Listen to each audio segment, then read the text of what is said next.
Good morning, all of you. This is your chapter 5, accounting equation and rule of debit and credit.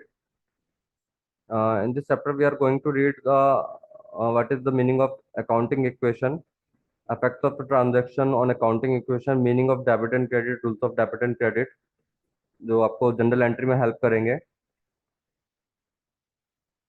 First is meaning of accounting equation.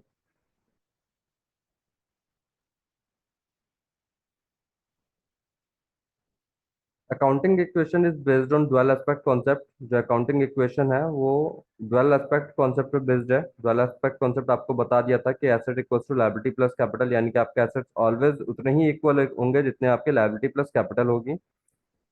Liability का meaning होता है amount due to outsiders. जो पैसा हम बाहर वालों से उधार लेते हैं, ठीक है, वो उसको लायबिलिटी बोलते हैं. आपके क्रेडिटर्स हो सकते हैं और इक्विटी हो सकती है. Capital, honours capital. जो ऑनर जो कैपिटल इंट्रोड्यूस करता है बिजनेस चलाने के लिए, उसको कैपिटल बोलते हैं.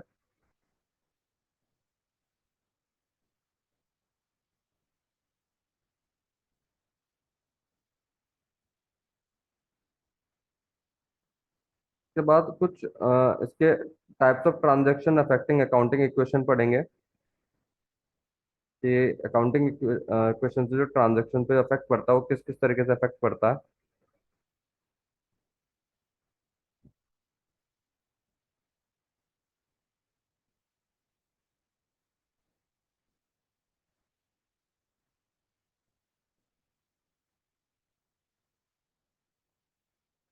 Rule for accounting equation at a glens.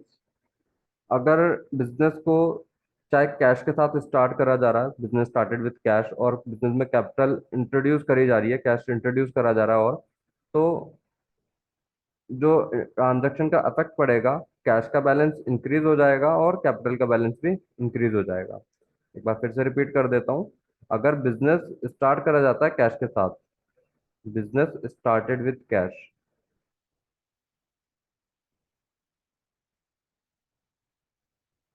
तो इससे आपका, आपने बिजनेस में कैश इंट्रोड्यूस करा है, ठीक है, उससे आपकी कैपिटल का डायरेक्ट इम्पैक्ट पड़ता है. कैपिटल भी इंक्रीज होती है आपकी और कैश भी इंक्रीज होता है. ड्राइंग जब हम करते हैं तो आपका, अगर चाहे आप कैश में विड्रॉ करो या गुड्स में विड्रॉ करो या एसेट्स में विड्रॉ करो, तो जब आप विड्रॉ करोगे तो जो बैलेंस होगा, चाहे कैश का बैलेंस हो या गुड्स का बैलेंस हो, एसेट्स का बैलेंस हो, वो आपका डिक्रीज हो जाएगा. ठीक है, कैश भी डिक्रीज हो जाएगा, गुड्स भी आपका डिक्रीज हो जाएगा अगर गुड्स में विड्रॉ करेंगे तो. एसेट्स भी डिक्रीज हो जाएगा अगर एसेट्स में विड्रॉ करेंगे तो. और साथ साथ में कैपिटल भी आपकी डिक्रीज हो जाएगी. Next, fix assets purchase. अगर हम कोई फिक्स एसेट परचेज करते हैं, अगर कैश में परचेज करते हैं तो कैश में पेमेंट करेंगे तो कैश का बैलेंस डिक्रीज हो जाएगा और एसेट का बैलेंस इंक्रीज हो जाएगा. अगर हम क्रेडिट पे परचेज करते हैं एसेट को, तो हमारा एसेट का बैलेंस तो इंक्रीज हो जाएगा बट लाइबिलिटी, अर्न लाइबिलिटी का बैलेंस भी इंक्रीज हो जाएगा. सिमिलरली अगर गुड्स परचेज करते हैं, कैश में परचेज करेंगे तो कैश हम पे करके आएंगे, कैश का बैलेंस डिक्रीज हो जाएगा और स्टॉक का बैलेंस इंक्रीज हो जाएगा. अगर क्रेडिट पे परचेज करते हैं गुड्स को, तो हमारा स्टॉक का बैलेंस इंक्रीज हो जाएगा और लायबिलिटी का बैलेंस डिक्रीज हो जाएगा. अगर हम क्रेडिटर्स को पेमेंट करते हैं तो हम पे करके आएंगे तो कैश का बैलेंस हमारा डिक्रीज हो जाएगा और लायबिलिटी भी हमारी जो ऊपर है वो भी डिक्रीज हो जाएगी.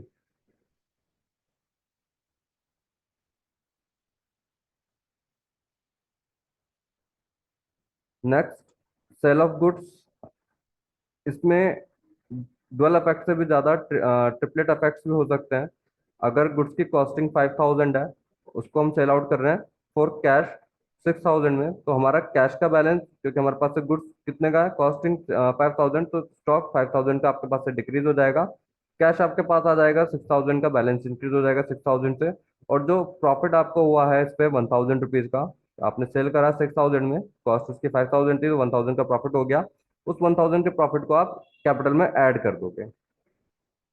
नेक्स्ट, कॉस्ट 5000 दे रखी है, गुड सेल आउट करा है ऑन क्रेडिट, यानी कि अब आपने उधार बेचा है, आपके पास पैसा नहीं आया, तो आप कैश का बैलेंस इंक्रीज नहीं करोगे, डेटर्स का बैलेंस इंक्रीज करोगे और स्टॉक का बैलेंस डिक्रीज करोगे और जो प्रॉफिट हुआ है उसको कैपिटल में ऐड कर दोगे. नेक्स्ट, कॉस्ट है 5000, सेल आउट करा है इसको 4500, कैश में करा है, तो हमारे पास से गुड्स तो हमारे पास से गया 5000 का, तो स्टॉक का बैलेंस डिक्रीज हो जाएगा. कैश का बैलेंस इंक्रीज होगा 4500 से. इस ट्रांजैक्शन पे जो हमें लॉस हुआ है वो हम माइनस कर देंगे कैपिटल में से। Now next, cash receive from debtors. Debtors से कैश रिसीव हुआ है तो कैश का बैलेंस इंक्रीज हो गया और डेटर्स का बैलेंस डिक्रीज हो गया। Bills receivable drawn on debtors. Bills receivable क्या होता है? प्रॉमिसरी नोट होता है। अगर डेटर्स हमें कोई प्रॉमिसरी नोट दे देता है, लाइक ड्राफ्ट और चेक एक्सेट्रा, तो एक प्रॉमिसरी नोट उसका हमारे पास आ जाता है कि हाँ इस डेट को हम वो पेमेंट रिसीव कर सकते हैं, तो उसको बिल्स रिसीवेबल बोलते हैं। तो हमारा बिल्स रिसीवेबल का बैलेंस जो होगा वो इंक्रीज हो जाएगा, और जो डेटर्स होंगे हम उतनी वैल्यू से डिक्रीज कर देंगे जितने का हमें बिल्स रिसीवेबल रिसीव हुआ है। Similarly bills payable accepted by creditors. Creditor जिसको हमें पेमेंट करना था, अगर वो हमारे बिल्स पेबल को एक्सेप्ट कर लेता है, ठीक है, तो हमारा बिल्स पेबल का बैलेंस इंक्रीज हो जाएगा और क्रेडिटर्स का बैलेंस डिक्रीज हो जाएगा। Redemption of loan. रिडेम्पशन मतलब रिपेमेंट करना। लोन का रिपेमेंट अगर आप कैश के थ्रू करते हो तो कैश का बैलेंस डिक्रीज हो जाएगा और लाइबिलिटी भी आपके ऊपर से डिक्रीज हो जाएगी। बट अगर आप redemption of loan by issuing share capital करते हो, यानी कि लोन का जो पेमेंट कर रहे हो आप वो शेयर कैपिटल इशू करके कर रहे हो, तो आपके जो लाइबिलिटी है वो तो डिक्रीज हो जाएगी, और बट कैपिटल आपके इंक्रीज हो जाएगी। ठीक है। शेयर कैपिटल, ये क्या होता है शेयर कैपिटल? जब हम कंपनी रन करते हैं तो कंपनी के जो ऑनरशिप होती है वो छोटे छोटे शेयर्स में डिवाइड हो जाती है, उसको शेयर बोलते हैं।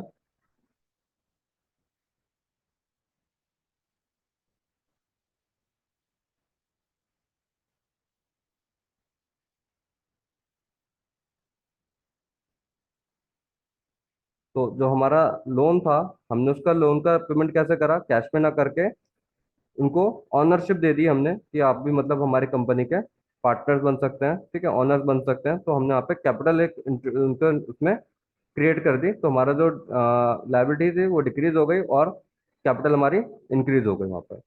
Purchase return. अगर कोई परचेज रिटर्न है तो आपका स्टॉक का बैलेंस डिक्रीज हो जाएगा। जो आप माल आपके पास रखा था अब आप उसको वापस रिटर्न कर दोगे तो स्टॉक का बैलेंस डिक्रीज हो जाएगा और क्रेडिटर्स भी आपके डिक्रीज हो जाएंगे।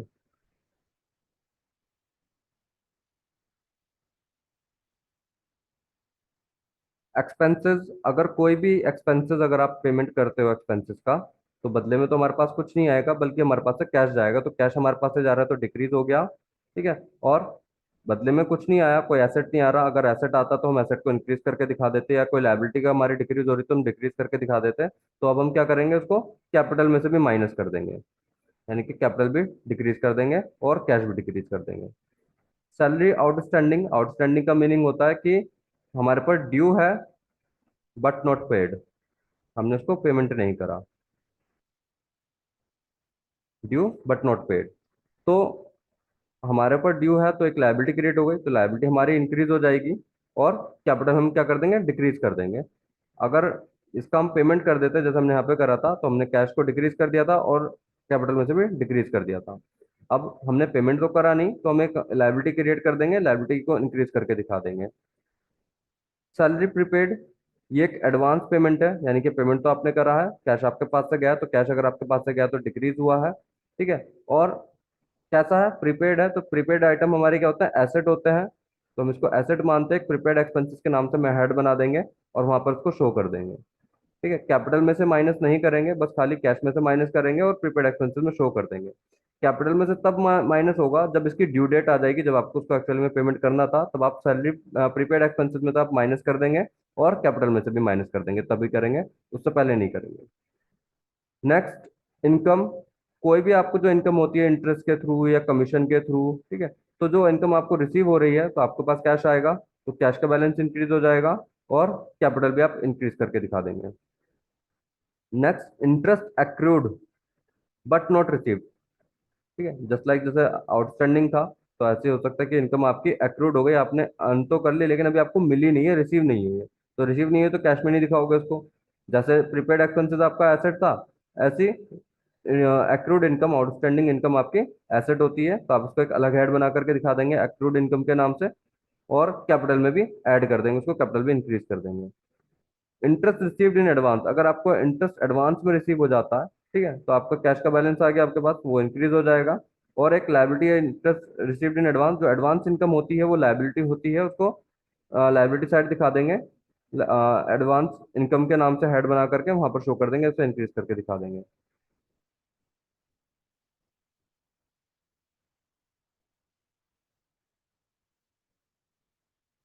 Now adjustment for interest on capital, interest on drawing, depreciation on fixed assets, bad debts.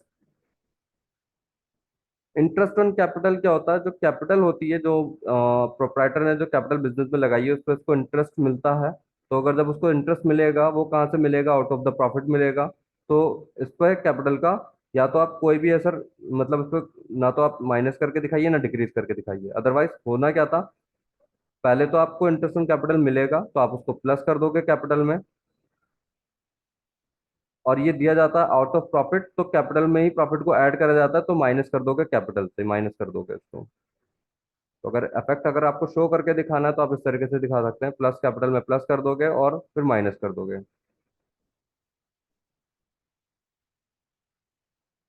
Next, interest on drawing. ये क्या होता है? ड्राइंग पे इंटरेस्ट चार्ज करा जाता है। अगर कोई पार्टनर या कोई ऑनर जो है ड्राइंग को करता है, तो उसके जो ड्राइंग उसने करी थी उस पर इंटरेस्ट चार्ज करा जाता है, जो कि बिजनेस के लिए इनकम होता है, income for the business,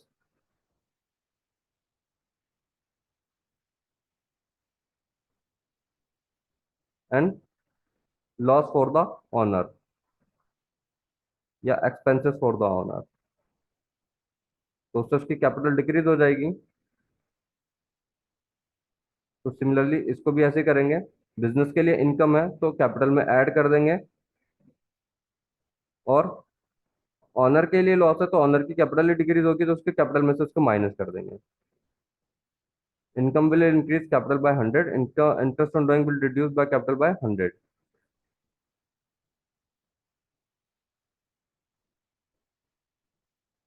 depreciation on fixed assets. किसी भी फिक्स्ड एसेट पे जब हम डेप्रिसिएशन चार्ज करते हैं, डेप्रिसिएशन का मीनिंग होता है वैल्यू को डिग्रेड करना या डिक्रीज करना। Decrease in the value of asset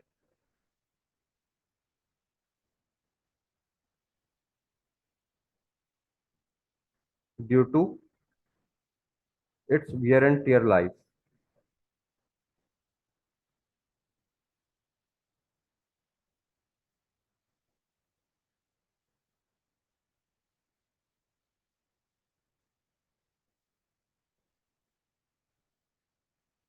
जो भी हम एसेट का इस्तेमाल कर लेते हैं तो उससे उसकी कुछ जो हर एक एसेट की एक लाइफ मानी जाती है कि इतने टाइम तक चलेगा। तो हमने अगर एसेट को इस्तेमाल करा तो उसकी उसकी वैल्यू, जो use and wear and tear की जो लाइफ होती है उसकी, उतनी वैल्यू हम डिक्रीज कर देते हैं। तो उसी एसेट की डिक्रीज करेंगे जिस एसेट की क्वेश्चन में बोलेगा, तो उसकी एसेट की वैल्यू आप डिक्रीज कर देंगे, और कैपिटल में से भी डिक्रीज कर देंगे, क्योंकि एक तरीके का क्या होता है, लॉस होता है। Bad debts. बैड डेब्ट्स आपके उसको बोलते हैं जो डेटर्स, जिसको आपने उधार सामान दिया था, अगर वो पेमेंट नहीं कर पाता तो उसको बैड डेब्ट बोलते हैं। तो जाहिर सी बात है उसको आप डेटर्स में से डिक्रीज करेंगे, एक तरीका का लॉस है ये भी, तो कैपिटल में से भी डिक्रीज करेंगे। डिस्काउंट रिसीव्ड, आपको डिस्काउंट रिसीव हुआ है, ठीक है, तो डिस्काउंट, सॉरी, अगर आपको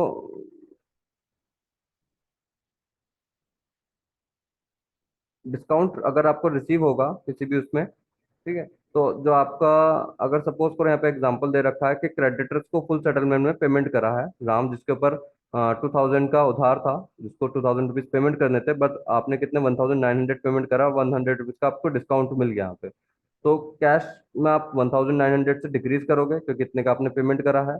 क्रेडिटर्स को आप फुल अमाउंट से डिक्रीज करोगे क्योंकि इतने का आप टोटल पेमेंट मान करके चल रहे हैं फुल सेटलमेंट के साथ।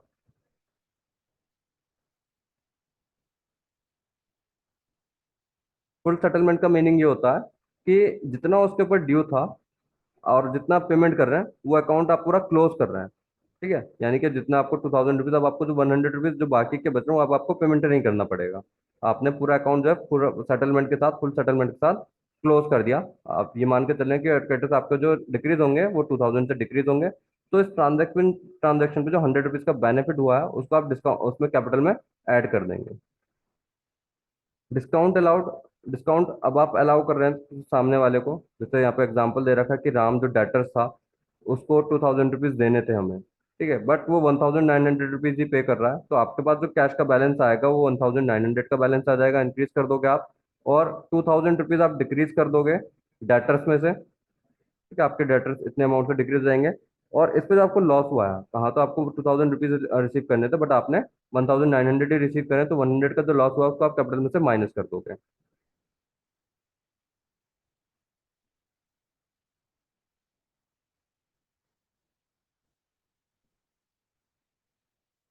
Next sales return. Sales return क्या है आपका कि जो गुड्स आपने क्रेडिट पे सेल आउट करा था वो आपका रिटर्न आ रहा है, तो उससे आपका आपका क्या होगा, स्टॉक आपका इंक्रीज हो जाएगा और डेटर्स की वैल्यू को आप डिक्रीज कर दोगे उतनी अमाउंट से, ठीक है। या अगर आपने उसे जब सेल आउट करा था, जैसे यहाँ पे उसमें ट्रांजेक्शन में दे रखा है कि कॉस्ट 300 थी, आपने 400 का सेल आउट करा था, तो 100 का प्रॉफिट तब आपने अर्न करा था। अब अभी ये रिटर्न कर रहा है तो आप स्टॉक को इंक्रीज कर दोगे, 300 से इंक्रीज कर दोगे और डेटर्स को डिक्रीज कर दोगे 400 से, तो इस ट्रांजेक्शन पे आपको 100 का जो प्रॉफिट आपने पहले इंक्रीज कर दिया था वो आप वापस क्या कर दोगे, डिक्रीज कर दोगे कैपिटल में से। इंटरेस्ट ऑन लोन, जो इंटरेस्ट ऑन लोन पेमेंट करा जाता है, अगर पे कर दिया तो कैश से डिक्रीज करोगे और कैपिटल से डिक्रीज करोगे। अगर पे नहीं होता, ड्यू होता, तो आप इसको कैपिटल से डिक्रीज डिक्रीज करते और आउटस्टैंडिंग एक्सपेंसेस के उसमें वहां पर आप अलग हेड बना करके दिखा देते इसको। Paid interest on bank loan, जो इंटरेस्ट ऑन बैंक लोन अगर आप पेड करते, बैंक में आप बैंक के थ्रू पेड कर रहा है तो बैंक का बैलेंस डिक्रीज करोगे और कैपिटल को डिक्रीज करोगे।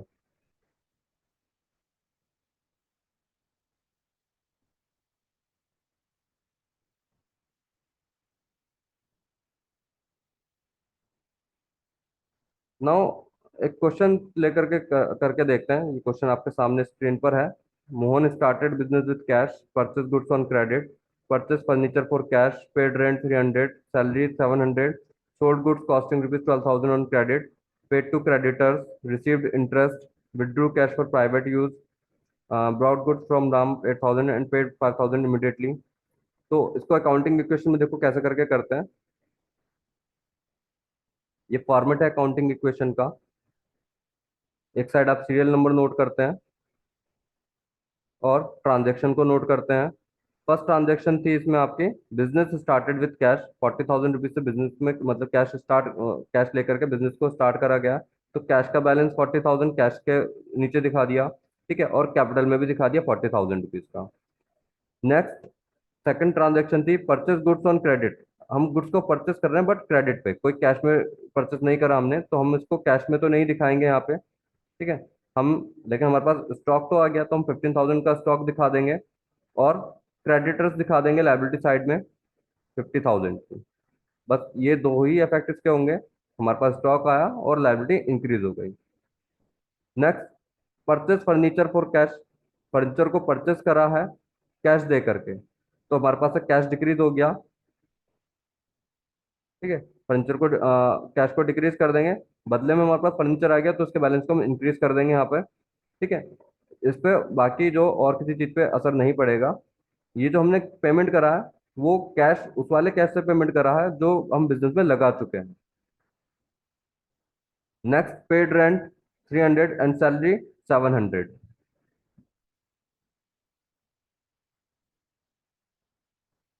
रेंट का पेमेंट करा है हमने,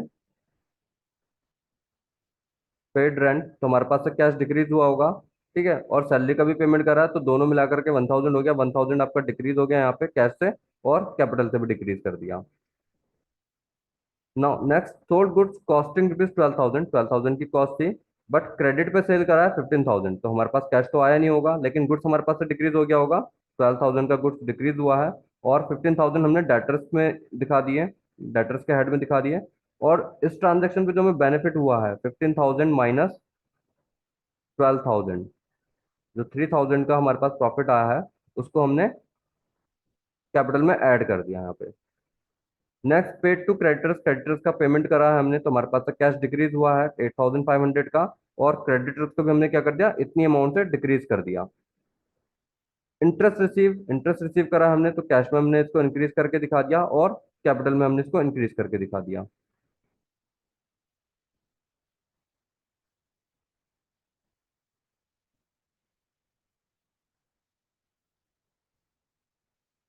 withdrew cash for private use, private use के लिए हमने कैश को विड्रॉ करा है, तो कैश हमारा डिक्रीज हो जाएगा, तो कैश को हम डिक्रीज करके दिखा देंगे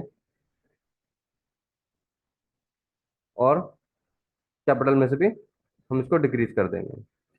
bought goods from Ram 8,000 and paid cash 5,000, हमने राम से गुड्स परचेस कर रहे हैं 8,000 के, तो स्टॉक हम 8,000 से इंक्रीज कर देंगे और पेमेंट हमने 5000 का करा है तो कैश में से डिक्रीज कर देंगे। बाकी के 3000 हम क्रेडिटर्स में इंक्रीज कर देंगे। एट द लास्ट हमें क्या करना है, इसका पूरा उसका टोटल लगाना है। लास्ट में टोटल लगा के देखेंगे तो हमारे पास कैश का टोटल आ गया 13,000, और स्टॉक का टोटल आ गया 11,000। डेटर्स का टोटल आ गया हमारे पास, सॉरी फर्नीचर का टोटल है हमारे पास 10,000। ये कैश है, ये स्टॉक है, ये फर्नीचर है, और ये वाला डेटर्स है, और ये क्रेडिटर्स हैं, और ये कैपिटल है। सबका टोटल कर लिया हमने। अब इसमें क्या करते हैं,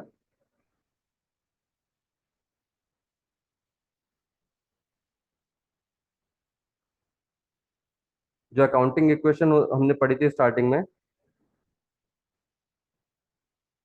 assets equals to liability plus capital. तो एसेट्स का टोटल अगर हम करें 13,000 plus 11,000, 24,000, 24,000 plus 10,000, 34,000, 34,000 plus 15,000, that is 49,000 के टोटल एसेट्स आ रहे हैं हमारे पास, सारे एसेट्स को जोड़ करके, कैश को, स्टॉक को, फर्नीचर को, डेटर्स को जोड़ करके। अब इस साइड का अगर हम टोटल करके देखें, लायबिलिटी साइड का, लायबिलिटी हमारे पास टोटल कितनी है, 9,500 की लायबिलिटी है हमारे पास, और कैपिटल है हमारे पास 39,500 की। इन दोनों को ऐड कर देते तो कितना आता है, 0, 0, 5 + 5 10, 1 कैरी, 10 + 9 19, 1 कैरी, 49,000। जो ये हमारा बैलेंस है वो दोनों साइड, बोथ साइड हमारा इक्वल आना चाहिए। ठीक है, अगर बोथ साइड इक्वल आता है देन अकाउंटिंग इक्वेशन हमारी क्या है, ठीक है। अगर नहीं आता तो हमें मिस्टेक देखनी पड़ेगी, कहीं पर हमने कुछ ना कुछ मिस्टेक करी होगी। अकाउंटिंग इक्वेशन को बैलेंस शीट भी कहा जाता है। ये बैलेंस शीट उन लोगों के लिए होती है जिनको अकाउंटिंग नॉलेज नहीं होती, तो इसलिए आपको स्टार्टिंग में पहले अकाउंटिंग इक्वेशन के थ्रू आपको कुछ चीजें डिटरमाइन करी जाती है कि आपके एसेट कौन से हैं, लायबिलिटी कौन सी है, कैपिटल क्या है आपकी, एक्सपेंसेस क्या होते हैं, प्रॉफिट क्या होता है, लॉस क्या होता है, और इनकम क्या होती है। ये चीजें समझ में आ जाती हैं।